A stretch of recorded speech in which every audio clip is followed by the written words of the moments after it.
Elle s'appelait Inès, belle, brillante, admirée de tous, mais rongée par un défaut. Elle ne supportait pas que sa sœur soit plus heureuse qu'elle. Sa sœur Maya était douce, réservée, presque invisible, mais un jour tout a changé. Maya a ramené un homme à la maison, Noah. Grand, élégant, charismatique. Dès qu'Inès l'a vu, elle a su. Elle a su qu'elle le voulait. Pas pour l'aimer, pas pour construire une vie, mais parce qu'il aimait Maya. Et ça, Inès ne pouvait pas le supporter. Elle les observait, elle les voyait rire, se tenir la main, se regarder avec tendresse. Chaque sourire échangé entre eux la brûlait de l'intérieur. Alors elle a commencé doucement. Une critique par-ci, un doute par-là. « Tu ne trouves pas trop parfait, Maya ? Tu sais, les hommes comme lui cachent toujours quelque chose. » Mais Maya restait confiante, aveugle à la jalousie qui grandissait dans l'ombre. Inès a alors décidé de frapper plus fort. Elle s'est rapprochée de Noah, lentement, stratégiquement. Elle a appris ses goûts, ses secrets, ses habitudes. Elle est devenue son amie, son oreille. Et puis un jour, elle a eu l'occasion parfaite. Maya était en déplacement. Inès a proposé à Noah de l'accompagner choisir un cadeau pour sa sœur. Ils ont arpenté les boutiques, ri de choses insignifiantes. Dans une petite bijouterie, leurs mains se sont frôlées. Ce n'était qu'un contact, mais le silence qui suivit en disait plus que 1000 mots. Noah détourna les yeux mal à l'aise. Inès, elle, sentit son cœur battre plus fort. À cet instant, racontera-t-elle plus tard, je n'ai plus vu l'homme de ma sœur, mais une proie qui hésitait, et moi je ne comptais pas reculer. Quelques jours plus tard, la pluie battait contre les vitres. Ils étaient seuls à la maison. Inès portait une robe qu'elle savait dangereuse. Elle s'approcha, posa la main sur son bras et l'embrassa. Noah ne recula pas. Ce soir-là, quelque chose de sombre commença. Ils entamèrent une relation clandestine, brûlante, pleine de culpabilité. Mais Inès ne voulait plus se cacher. Elle voulait que Maya disparaisse de l'équation, alors elle mit en place un piège. Elle créa un faux compte, inventa des preuves, envoya des messages anonymes à Maya, insinuant que Noah la trompait. Brisée, Maya confronta Noah.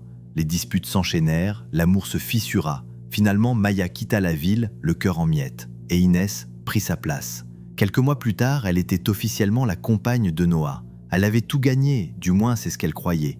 Dès la première nuit dans leur nouvel appartement, elle commença à faire des cauchemars, des cris, des pleurs. Une femme qui l'observait murmurant « Tu as volé ce qui ne t'appartenait pas, tu paieras ». Ce n'était que le début.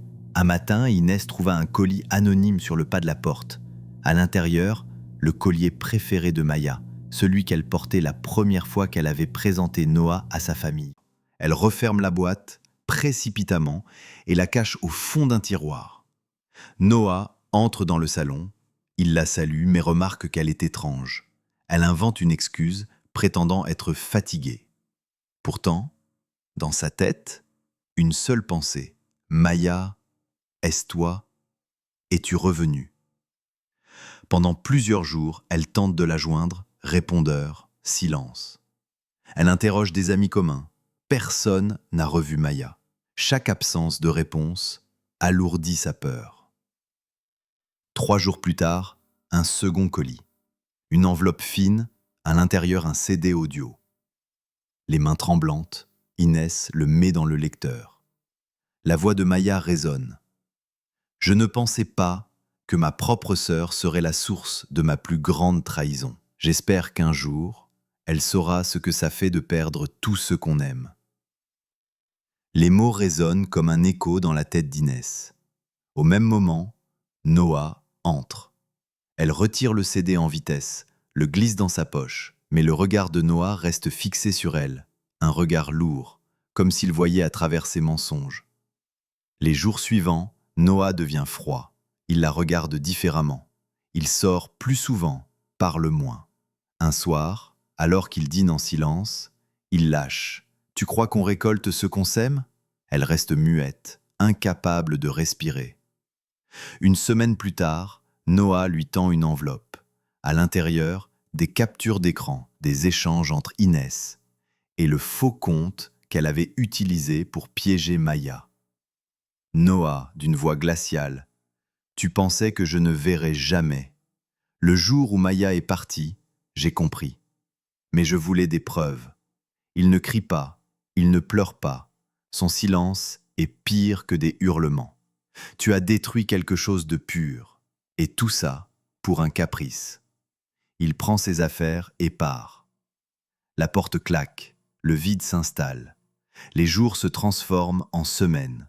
Les amis d'Inès s'éloignent. Des lettres anonymes arrivent à son travail, racontant son histoire.